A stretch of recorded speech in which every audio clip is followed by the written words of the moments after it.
Un jeune douanier vérifie les passeports des passagers arrivés d'Istanbul. Il n'y a plus que 3 passagers devant moi.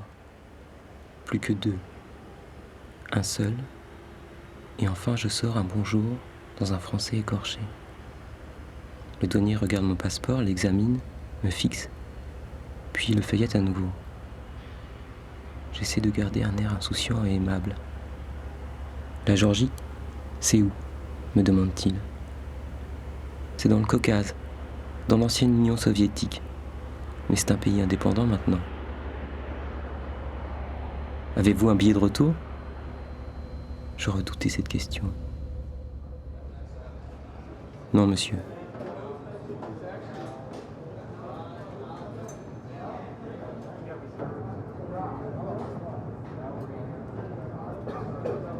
Cette histoire a commencé le 8 février 1996, à l'aéroport d'Orly.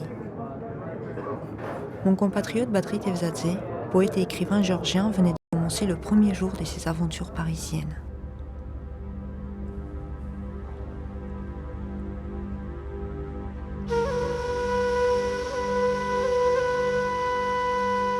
Huit ans plus tard, je lisais son livre relatant ses péripéties. Il décrivait la France, Paris et ses habitants de manière si féerique, si enthousiaste et romantique que j'avais l'impression de lire un conte de fées.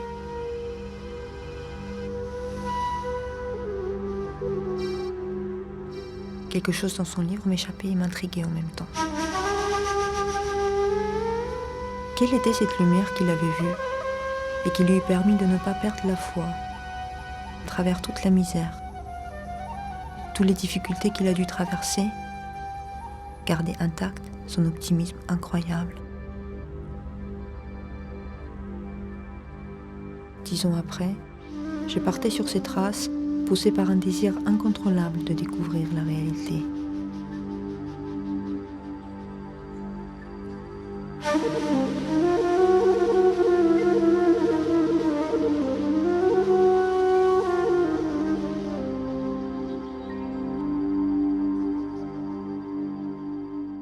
Ce jour-là, on était tranquillement avec Nina en train de regarder la télé. Le téléphone sonne. C'était une heure incongrue. Enfin, je ne me rappelle plus très bien de l'heure, mais je sais que c'était incongru. On ne s'attendait pas à un coup de téléphone. Bon, alors on répond, on baisse un peu le son de truc. Puis j'avais du mal, j'étais obligé de baisser encore. Qui ? Quoi ? Qu'est-ce ? Qui ? Badri ? Ah, puis alors là, ça m'est revenu tout d'un coup. Badri, ah oui. Ah, Badri, alors je regardais un peu ma femme parce que j'étais pas très sûr. Ben oui, c'était la personne qu'on avait rencontrée à Batumi et qui nous avait un jour, dont on avait croisé le chemin dans cette ville extra qui est Batumi, où tout le monde marche, tout le monde se croise, tout le monde se rencontre, que j'aime beaucoup, et où on marche beaucoup. Et alors, un qui nous avait rejoints, au gré d'une rencontre avec un autre, en voyant qu'on était français, il avait tout de suite mis en exercice son vocabulaire français, hein, qui était pas mal, quoi. Enfin, un peu surprenant parce que c'était lent, mais il finissait toujours par arriver à dire ce qu'il voulait, quoi. Il arrivait avec un visa de 3 mois, mais qui était déjà amputé pratiquement de 2 mois, je crois. Donc, alors bon, c'était un des mystères. Il a mis un peu de temps à partir après avoir eu son visa. Et et puis en plus, il avait manifestement pas d'argent pour... il n'avait pas de billet de retour, puis pas assez d'argent pour... semble-t-il, pour rester bien longtemps d'après la police. Et alors donc, la police m'a expliqué que bon, là, c'était pas possible et qu'ils allaient le renvoyer. Moi, je trouvais ça trop triste parce que je trouvais quand même ça fait plaisir de l'entendre. Et cette histoire, bon, donc on a dit on va voir ce qu'on peut faire, quoi. Puis on est parti à Orly, on l'a trouvé dans la salle là, avec les policiers, qui n'est pas toujours très agréable, mais bon, et puis il avait l'air malheureux. Hein. Finalement, ils lui ont donné un visa, enfin ils lui ont accordé ils lui ont prolongé le visa comme ça d'emblée pour quelques mois, ce qui se ferait peut-être plus aujourd'hui, mais qui à l'époque s'est fait. Et puis on est tous revenus à la maison. Pascal et Nina s'occupaient bien de moi, mais je ne me sentais pas très à l'aise. Ça m'était difficile d'être à la charge de quelqu'un. Alors, quand leurs amis canadiens sont venus chez eux leur rendre visite, je suis parti. C'est comme ça que sa vie de vagabond commençait. C'était un nom, un destin humain. Il était à la rue et n'avait plus que sa dignité pour unique parure. Sa première nuit fut une longue errance apeurée dans les rues de ce Paris hivernal. Sa deuxième nuit, il partagea des cartons avec les clochards sur le pont Saint-Michel. Mais l'espoir ne les délaissait toujours pas. Je me dirige vers la gare de Lyon. S'il y a beaucoup de voyageurs, je pourrais me faire passer pour l'un d'eux, me reposer dans la chaleur et peut-être somnoler un peu. J'entends l'aboiement des chiens. La gare se vide peu à peu. Je demande à quelqu'un ce qu'il se passe. Il me regarde comme si j'étais fou et me dit que la nuit, la gare est fermée et surveillée par la police.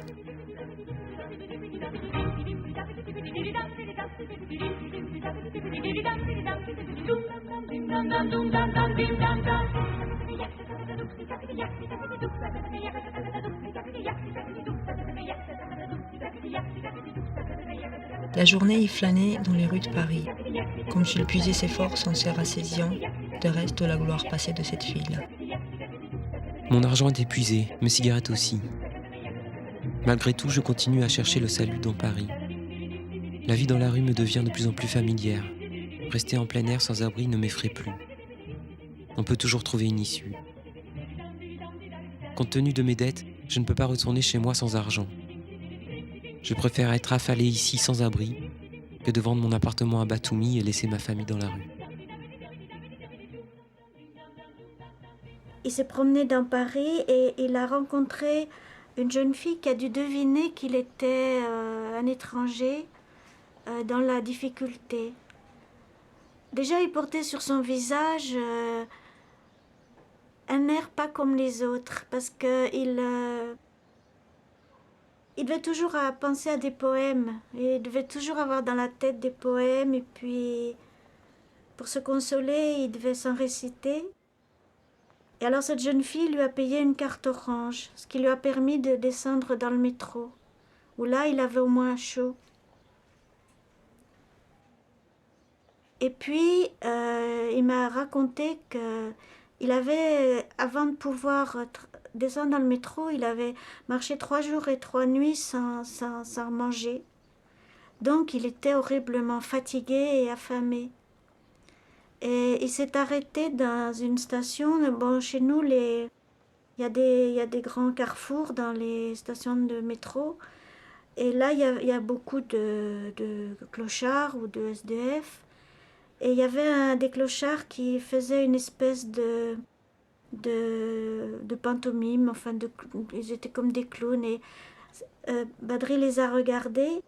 Et puis, dans le fond de la station, il y avait un jeune homme qui vendait des journaux. Et à un moment donné, il a sorti de son sac une sorte de beau gâteau, de grand gâteau, enfin grand j'en sais rien, mais suffisamment grand pour que ce jeune homme vienne vers lui et partage son gâteau.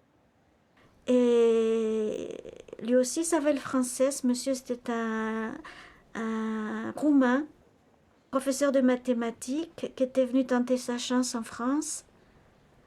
Et Badri n'a jamais oublié le goût de ce gâteau et la gentillesse d'Aurel, le Roumain. Et Aurel lui a dit, écoute, là c'est ta seule façon de t'en sortir en France, enfin à Paris, parce que peut-être qu'en province c'est différent. À Paris, il faut que tu vendes un journal.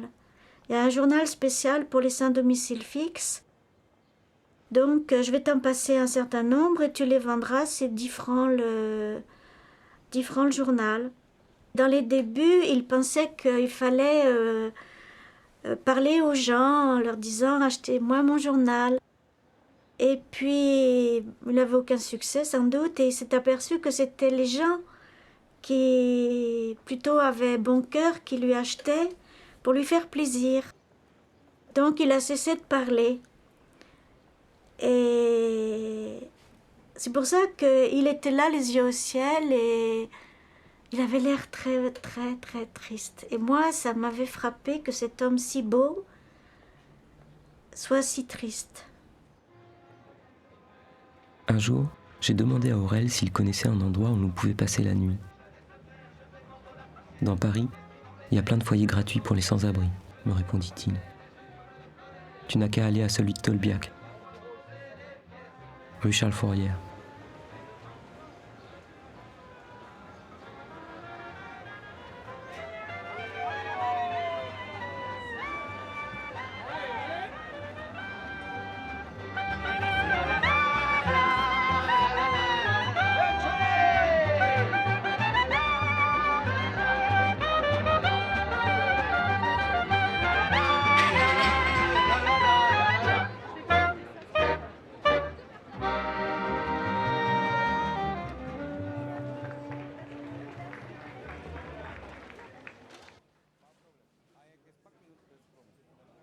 Me voilà devant le foyer.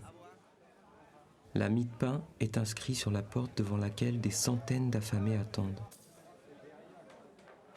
En entrant dans la cantine, une telle lumière de bonté humaine vous éblouit qu'on en oublie sa propre situation humiliante. « Bonjour, monsieur », me salue cordialement un homme au comptoir. « Merci, monsieur », me dit-il en me tendant un plateau. « Servez-vous, monsieur ?» Une dame âgée met du pain sur mon plateau.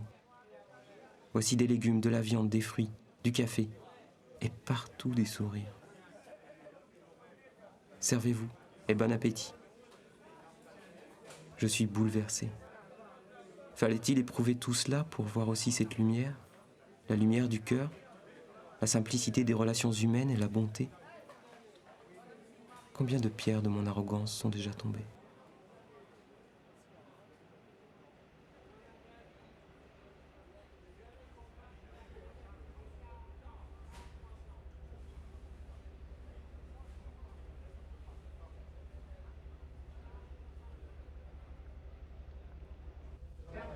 Je regardais ces lieux qui divergeaient tellement du récit de Badri. J'essayais de l'imaginer à ma place, mais je n'y parvenais pas. Où était cette lumière qu'il avait vue? C'est là que j'ai compris que l'essentiel était invisible à mes yeux. Pour voir, il fallait que je regarde avec mon cœur.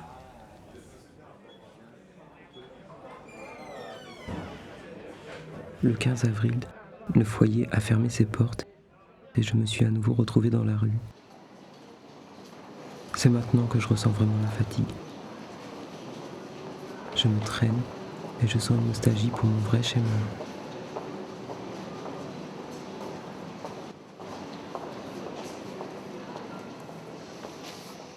Et un beau jour, arrive un miracle.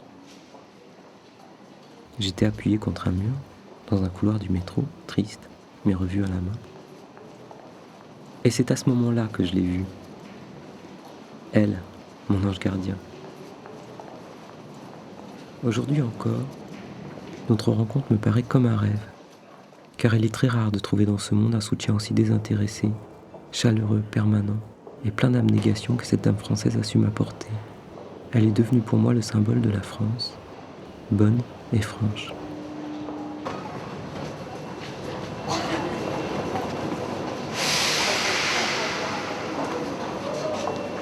Is it perdu?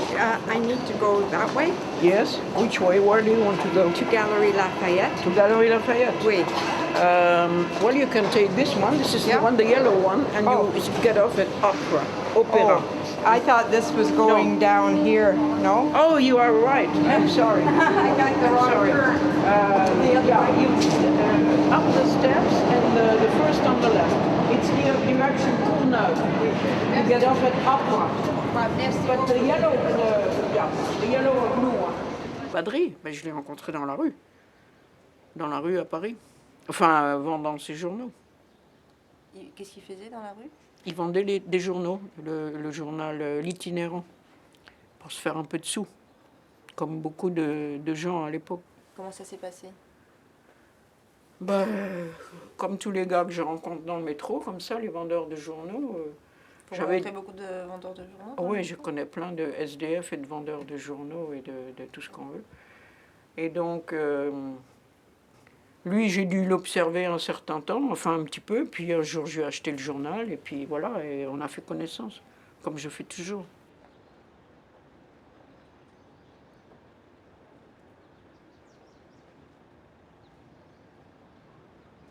En littérature et en histoire, et surtout en littérature de la France, je crois qu'il battrait les 3/4 des Français. Et il traduisait, chez moi, il a traduit, je ne sais plus combien, tout un bouquin de poèmes du Moyen-Âge, de poètes que les 3/4 des Français ne connaissent même pas. Du Bellay, Rudebeuf, Marot, etc., etc. Donc, il se promenait, moi, mon petit-fils, Sébastien, qui avait à l'époque, je ne sais plus, 8-9 ans, était venu dans la chambre de Badri et il m'avait dit « Mamie, pourquoi ce monsieur dort ici ?» Alors, je lui avais dit bah, « Tu sais bien qu'il y a souvent des gens ici. Et pourquoi il a ce sac à dos ?» Eh ben, parce que dans ce sac à dos, il a ses dictionnaires. Oui, elle doit être accessible. Oui.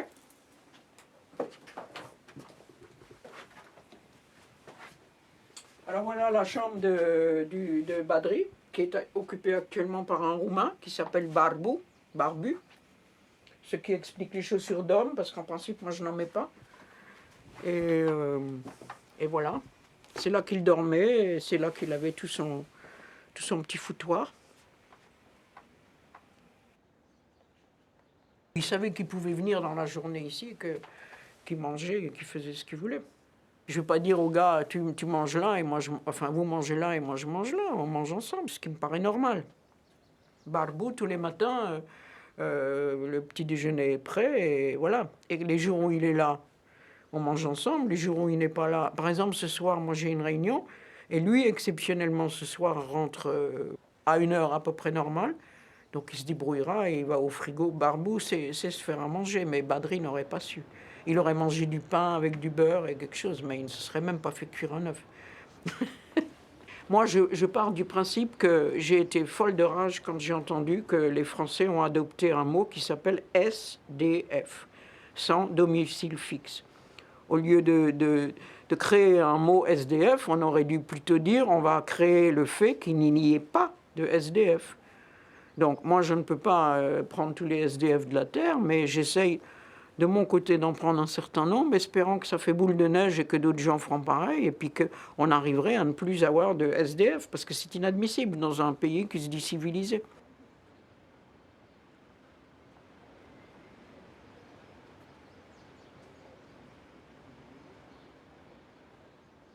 Et tu vas voir les yeux, parce que moi, ce qui me frappe, c'est les yeux très vides que beaucoup ont. Eux disent qu'ils sont transparents parce que nous ne les voyons pas. Une fois que tu leur parles, ils te disent ça. Et en fait, moi, je les regarde aussi parce que y en a qui ont réellement, on a l'impression qu'il n'y a plus de vie derrière les yeux. Les yeux ne scintillent plus, ne brillent plus, ils sont vidés. Et tu peux arriver avec un mot, avec une parole, avec un sourire, avec un geste, à ce que tout d'un coup, les yeux se rallument. Tu vois ?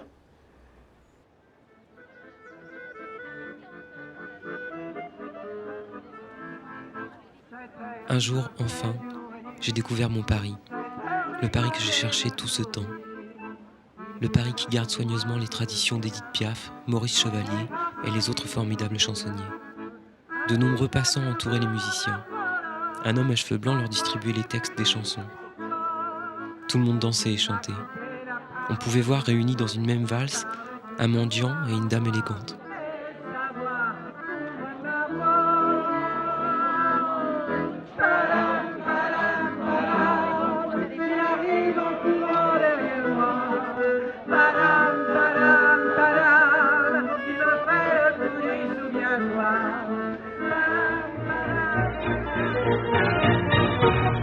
L'avion décolle, m'emmène chez moi, vers mon peuple tourmenté et chéri. Je reviens avec quelques centaines de dollars dans ma poche, avec quelques centaines de vers traduits dans mon sac. et encore, avec de l'amour. Dum dum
dum dum dum dum dum dum dum dum dum.